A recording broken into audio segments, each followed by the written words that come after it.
La chronique mécanique vous est présentée par Napa Autopro en collaboration avec Desharnais Pneus et Mécanique pour un service professionnel et de bons conseils. Nous sommes présentement chez Desharnais Pneus Mécanique. Je suis en compagnie de Jean Guiroy. Salut Jean-Guy. Salut Daniel. Alors cette semaine, on va parler mécanique et surtout dans cette première chronique mécanique, parler d'entretien préventif. Pourquoi c'est si important, Jean-Guy, d'entretenir son véhicule en vue de passer un bel hiver? Bien, on sait qu'on exige et on demande beaucoup à notre véhicule, surtout dans les périodes, comme tu viens de mentionner, hivernales, où ce que le véhicule est soumis à différentes températures, différents contextes très humides également. Donc, c'est important qu'il faut penser à tous nos lubrifiants, à tout ce qui compose aussi, tous les accessoires autour du moteur, qui donnent l'entrée d'air, l'alimentation d'essence, tout ce qui a rapport pour faire fonctionner notre moteur et sortir les performances qu'on s'attend que notre moteur va sortir. Si on ne fait pas la part qu'on a à faire comme responsabilité avec notre véhicule, bien, à ce moment-là, si on nous arrive de mauvaises aventures avec notre véhicule, bien, on pourra se dire « mea culpa, c'est notre faute », parce qu'on n'aura pas fait l'entretien nécessaire de base qui est requise pour sortir les performances attendues de notre véhicule. Dans l'entretien préventif aussi, Jean-Guy, comme on dit, pour passer justement un bel hiver sans trop de problèmes, ça ne veut pas dire de tout réparer. Ça veut dire de vraiment aller voir d'avance. L'entretien préventif, c'est justement ça. C'est de pouvoir prévenir à l'avance des bris qui peuvent nous causer, évidemment, de gros problèmes. Exactement. Le mot dit préventif. Donc, ce qu'on fait, si on rentre dans l'atelier, puis on dit à notre mécanicien, notre technicien, bon, bien, je voudrais faire un bon entretien préventif pour être prêt pour l'hiver. Qu'est-ce que le technicien va faire au départ? Il va vérifier tout ce qui pourrait être bris ou panne susceptible d'arriver pendant la saison hivernale. Donc, il va justement, en prévention, vérifier, valider beaucoup de choses visuelles. Certaines parties de la vérification, on va avoir besoin de certains équipements. On pense juste au système de charge. À ce moment-là, on a un appareil où on simule avec une température puis une pile de carbone, on a une résistance pour voir si notre démarreur va demander beaucoup trop de courant. Si notre accumulateur, notre batterie, la fameuse batterie, on sait s'il est capable d'accumuler assez d'énergie pour nous fournir ce courant-là. Est-ce que notre alternateur produit assez de courant pour recharger ça également? Parce qu'on sait hein, que le banc qui est chauffant, la lunette arrière avec un dégivreur dedans électrique, les miroirs électriques, tout est électrique. Tout est électrique maintenant dans une voiture. Donc, ça prend un système de charge qui est en bonne condition et que toutes les composantes soient là justement pour nous donner le rendement et le service attendu. La même chose, on fait un démarrage le matin. Il fait moins 20, moins 30 degrés Celsius. On part notre véhicule. On a une huile, mettons, qui a été dégradée par le temps, très usée. Qu'est-ce que ça fait? C'est qu'il y a de la condensation dans l'huile. Parce que le moteur froid-chaud, même en été, forme à ce moment-là de l'humidité qui vient contaminer l'huile et perd ses propriétés. Donc, qu'est-ce que ça fait à ce moment-là? Fait qu'on part ça à moins 20, moins 30, notre véhicule, puis on fait réchauffer notre moteur. Ah, puis là, on dit, on prend soin de notre véhicule.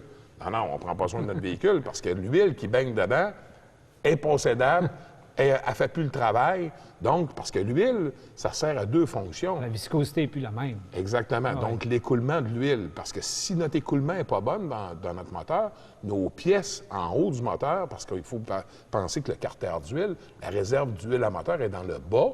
Il faut prendre le temps que l'huile monte par les petits chemins d'huile en haut pour venir sur les culbuteurs, pour venir toutes les lubrifier les pièces qui sont en mouvement de notre moteur au niveau de la culasse, au niveau des cylindres à l'interne, dans les chambres de combustion. Bien, toutes ces pièces-là, à ce moment-là, vont manquer de lubrification. Qu'est-ce que ça va faire? On ne s'en rendra pas compte le premier matin. Mais après un hiver qu'on va avoir été négligent, c'est comme si on y aurait fait faire 50 ou 60 000 km dans notre moteur par une usure prématurée. Puis là, on va se ramasser avec un problème de moteur au bout d'un an ou deux, avec un bas kilométrage. Puis on va se poser la question, comment ça? Non, c'est pas fiable, ça, ce que j'ai là comme moteur. Mais non, c'est pas que c'est pas fiable. C'est qu'on n'aura pas apporté les soins appropriés au bon moment. Si on parle au niveau économique, on sauve énormément de coûts à faire de la prévention sur notre véhicule. Tu sais, on sait que c'est des grosses dépenses qu'on a, notre voiture.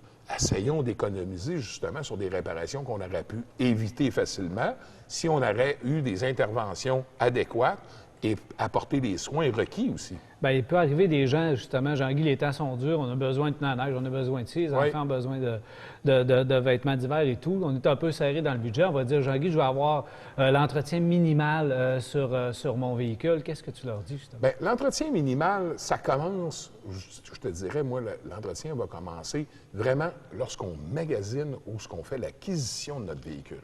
Souvent, c'est une question qu'on ne se pose pas. On trouve que la couleur, le modèle est beau, on aime les jantes de roue, c'est le fun, c'est sport, puis j'aime ça, puis je suis bien assis. Les motifs qui les emportent sur le rationnel, Jean-Guy. Sur le rationnel. Mais posons-nous la question lorsqu'on fait l'acquisition de notre véhicule. Est-ce que c'est un véhicule que je vais avoir le moyen d'entretenir adéquatement? Et là, on va avoir toute la réponse. Parce qu'on peut avoir des véhicules dans les mêmes segments, des sous-compacts, compacts, voitures intermédiaires, SUV. Dans toutes les sphères du parc automobile, on peut choisir un véhicule que si nous autres, on roule avec un budget plus restreint, bien, choisissons notre véhicule en fonction de ça. Parce que quand on a fait l'acquisition d'un véhicule, puis on peut s'attendre à des grosses surprises puis des écarts très prononcés. Jean-Guy, exemple, quelqu'un qui décide de dire, bien, je vais sacrifier 2-3 ans, je vais m'acheter un modèle haut de gamme, je vais m'acheter un BM, un Mercedes, pour justement avoir le feeling de ce véhicule-là, au lieu d'acheter un Hyundai ou un Honda ou un si Toyota. On prend la décision de ça... là, c'est là que la décision peut jouer sur l'entretien. Énormément. Puis ça, je le vois régulièrement dans les ateliers.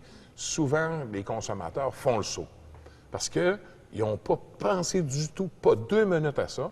Puis comme tu le mentionnes, ils ont été acheter une belle Volvo de 2, 3, 4 ans d'âge, une BMW, une Mercedes, peu importe, une voiture de haut de gamme, mais qui demande des entretiens. Et quand on rentre ça dans l'atelier, le prix de la filtration, le prix des huiles n'est pas le même. Les freins, les disques de frein. Tout rentre en ligne de compte et ça remonte le coût d'entretien beaucoup, appréciable, avec une différence remarquable.